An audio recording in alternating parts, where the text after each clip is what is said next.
If you flip over your handy sheet, you'll see a couple of songs there.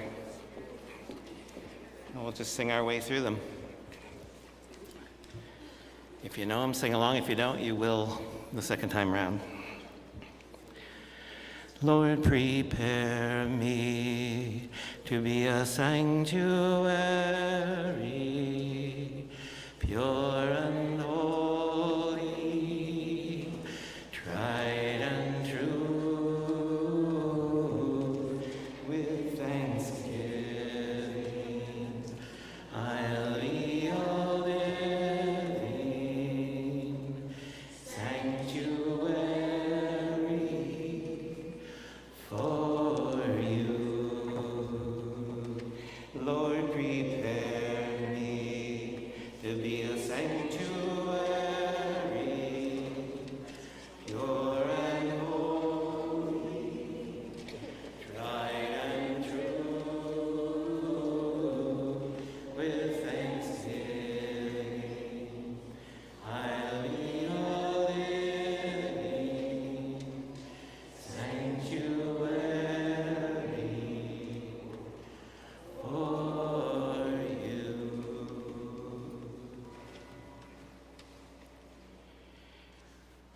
The second song, We Resist, is a song that we sing to ourselves. It's a prayer that we offer ourselves to whatever is going on around us.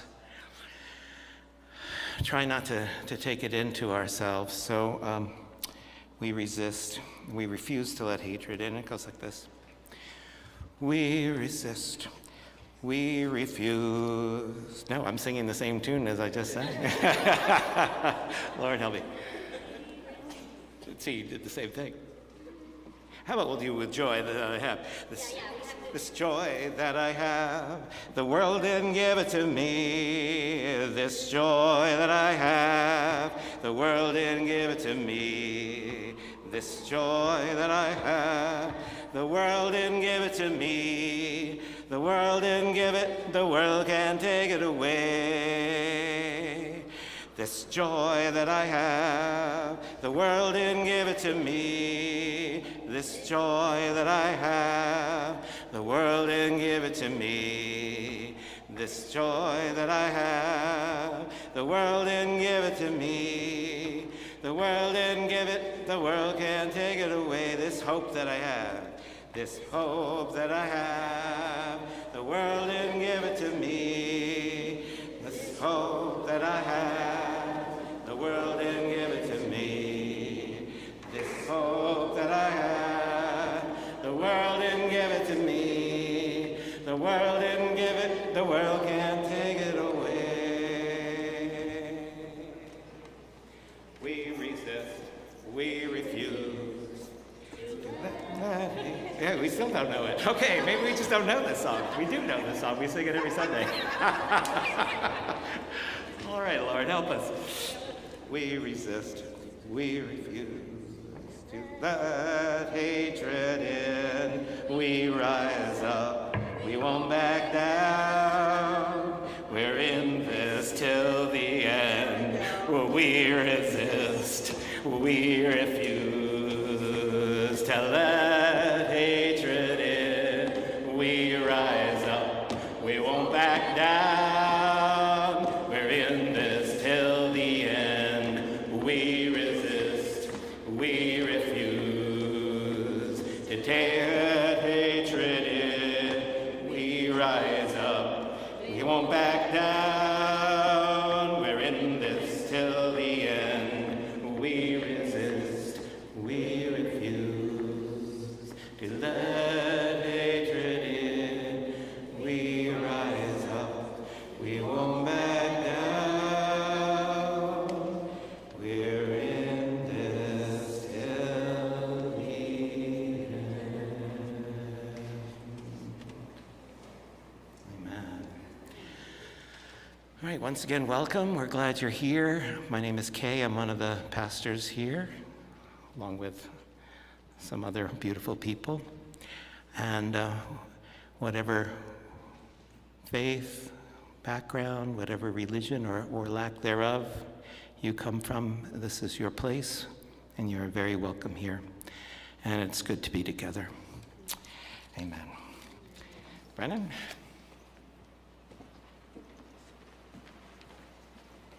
Thank you for the welcome, Pastor Kay. It's great to be here with you all tonight. What I'm going to do is I'm going to introduce the first round of prayer givers. I'm Brennan Brink. I'm the Associate Director of Migrant Outreach at the Interfaith Center of New York. Thank you, Kiana, for 100 reasons for helping organize today, but also thank you for the reminder to introduce myself.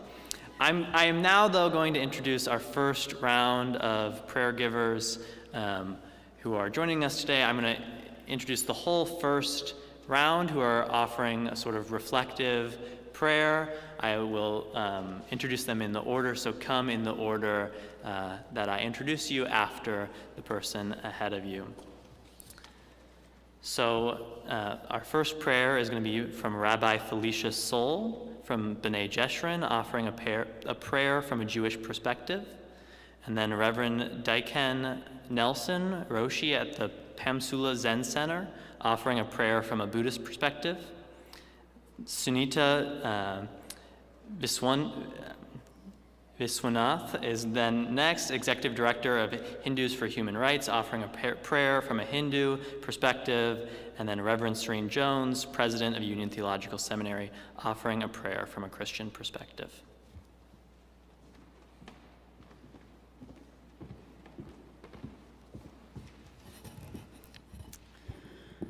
I offer this prayer on behalf of myself and Rabbi Roli Matalan, who's here, and also our social justice manager, Kiana Davis. Langston Hughes has a poem called Tired. I am so tired of waiting, aren't you, for the world to become good and beautiful and kind. Let us take a knife and cut the world in two and see what worms are eating at the rind. O God of time and space, we are tired of waiting for the good, for the change for the better, for the arrival of justice and dignity. Min hametzer karati ya, anani v'merchavya. So we cry out from this narrow space, from the devastation of all that eats away at our democracy, from the vile disregard of your image in every human being, the hatred of the stranger and the orphan and the widow. Answer us with expansiveness, with resilience, with faithfulness, guiding our way through. Adonai li be'ozrai v'ani ereh b'sonai. Be by our side through it all, be our help, and let us see the evil and the hatred, the vulgarity and mendacity be defeated. Tov l'chasot b'Adonai, it is good to have trust in you, O God, to restore our faith in what is possible, to seek to do what is right and good in the eyes of you, O God, to be inspired by a more perfect world. Shir lama'alot esa inai el haharim me'ayin yavo ezri. From this narrow place we will look for songs of ascent. We will turn our eyes to the mountain and ask from where will our help come. Ezri me'im Adonai oseh shamayim ba'aretz. Our help comes from you, God, maker of heaven and earth. Shir hama'alot leDavid, hinei ma tov u'mana'im shevet achim gam yachad. And we will also ascend together. How good it is, as it's written up here, for brothers and sisters, all siblings of all faiths, to sit together and create harmony, to sing songs, pray prayers, to remind us to keep going, to lift each other up, even when we are tired and weary. Ki amarti olam chesed yibaneh, for we will declare, we shall build this world on love.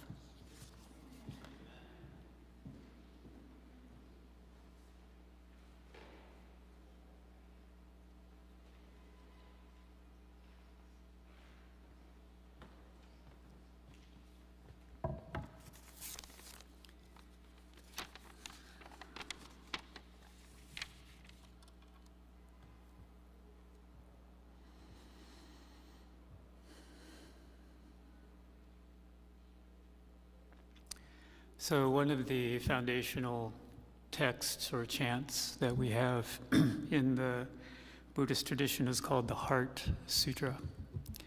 And it talks about the boundlessness of all reality, how there are no limits to ideas or concepts of all of this unfolding as it is in this moment, and that there are no absolute truths or absolute definitions, and that nothing is separate from anything else, and that nobody and no thing is alone in this moment, just as it is.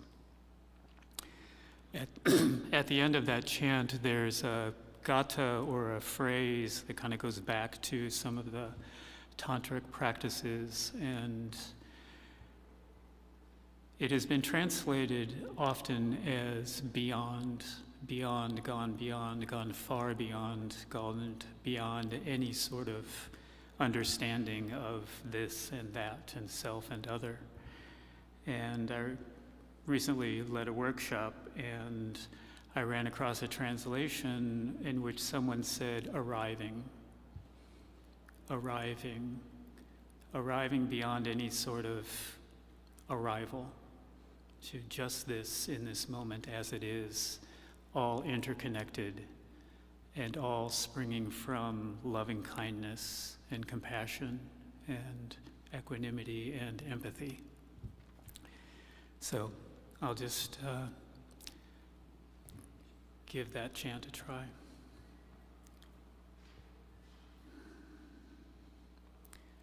Gate, gate, para, gate, parsam, gate, bodhisvaha.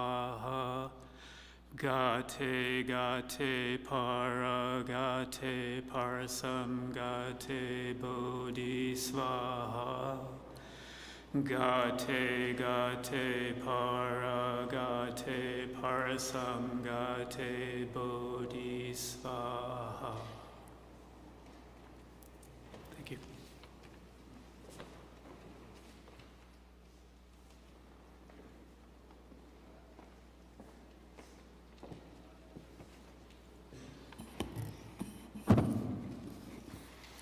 After the US elections last week, people all around us are expressing a lot of fear and hopelessness.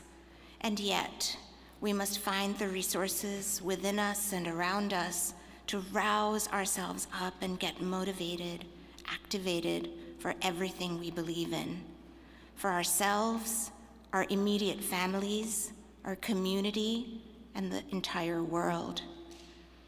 I was raised by parents who told me that Lord Ganesha, the elephant-headed deity, the son of Lord Shiva and Devi Parvati, never refuses children. I'm not a child, but I still go to Lord Ganesha in my more broken moments with the prayers of a child. Every part of Ganesha's body has an important meaning. Ganesha's enormous flapping ears remind us that we have to listen. His gigantic head tells us to think and discern. His tiny eyes tells us to focus. His huge belly represents his appetite for everything life brings. We must digest, that is, deal with head-on, everything good and bad. His thick and strong trunk can balance any object, tiny or large, and this tells us the importance of balance and equanimity at all times. Ganesha has 2 tusks, but one is broken and one is intact. He himself broke a tusk to write the Mahabharata.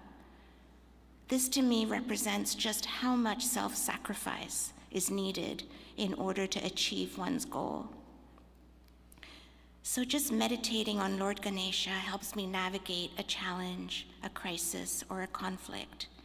And at this time of deep division, fear, and anxiety, and escalating wars and genocides, we must listen to each other, think for ourselves and discern, maintain steady focus, deal with the challenges head on, make sacrifices, and move forward with as much balance and equanimity as we can muster.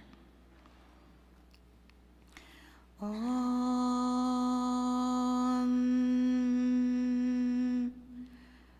Vakratunda Mahakaya Suryakoti Sama Prabha Nirvignam Kuru Me Deva Sarvakaryeshu Sarvada. O Lord Ganesha, of curved trunk and large body, brilliant as an infinite sun, may our work be free of all obstacles. Om Shanti, Shanti, Shanti.